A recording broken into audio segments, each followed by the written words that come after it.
Since 1914, the Toro company has been helping customers beautify and preserve outdoor environments.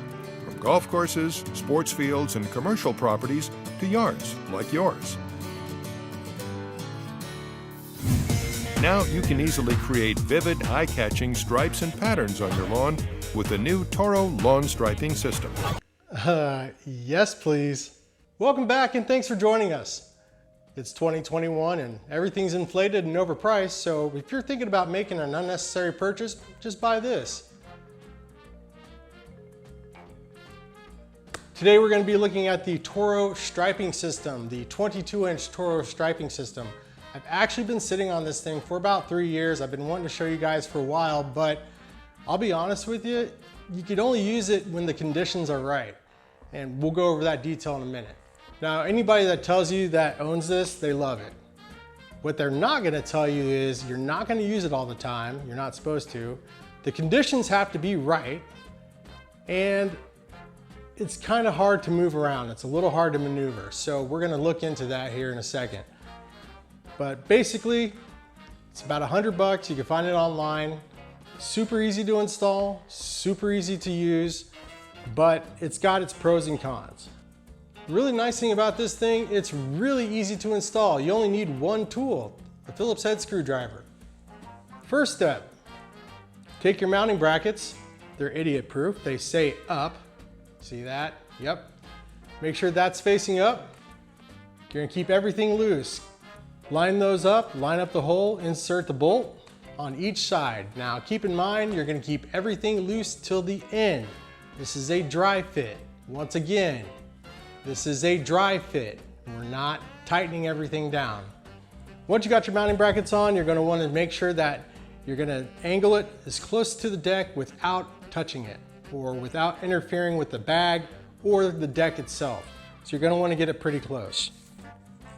Next step is, Toro says it needs to be a minimum of 3.5 inches off the ground. Simply grab a measuring tape and make sure it's at 3.5 inches. After that, you're going to make sure that it's level or even. Basically what I do is I go to each bar, I measure 12 inches on each side. 1, 2, good to go. Once you get that squared up, you can tighten everything down and you're good to go. And the last step, the most important step, install the roller. Pretty simple, hooks on just like this. All right, we got everything installed, everything's tight. It's time to go outside and test it out. One more thing I need to mention, this system is universal, so it'll work on almost any walk-behind lawnmower. For example, I use this on my Craftsman and my Honda, and they work great. Overall value, perfect. This thing works great and it's worth every penny. Also, it's made by Toro, so if you got a problem, they'll take care of it. Congratulations, you just made your lawnmower 20 pounds heavier. Yes, you're gonna feel every pound, which makes this heavier and more awkward to use. Like I said earlier, it's universal, which means this works on almost any walk-behind lawnmower. Unlike its competitor, the Checkmate, it's fixed to the deck or bolted to the deck, which makes it harder to remove if you don't want to use it. Toro recommends not using this on wet grass, and here's why. If you use this on wet grass or very damp grass, the lines will stay for months. I had to learn the hard way, trust me. Go flex to your neighbors, show this thing off, you deserve it. Trust me, this thing's a game changer. It will turn heads, trust me. Backing up with this thing can be a pain in the butt depending on what situation you're in. If you're in a tight spot or a tight corner of a fence, it's not easy. It's a minor inconvenience.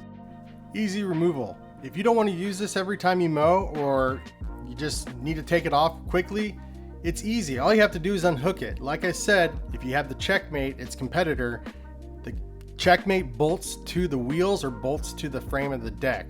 So if you want to take it off or you don't want to use it that day, you got to go find a screwdriver or find a wrench. With this, you just unhook it. Very convenient. That wraps up my pros and cons. Take it or leave it, everybody's an expert. Rounding things off, honestly, I don't use this very often. I use it maybe twice a year, around 4th of July or Labor Day or some kind of holiday, just to make my yard look awesome. This is marketed to your advanced lawn care enthusiasts or nerds like me. This is not an everyday use item, but it is nice to have. Plus, if you have a really healthy lawn or really green, lush lawn, this thing will make it pop. Now, these photos and pictures obviously don't do me any justice, but trust me, with a healthy lawn, this thing really shows out. Plus, after you use this striping system, I know you do this because I know I do this, and probably every single man and woman does this. You stare at your lawn, and you stare at it hard, and you kind of feel like this. Boom! Oh, y'all just got lit up, Cup! Guys, like always, thank you so much for watching, and thanks for the comments. I hope you enjoyed the video.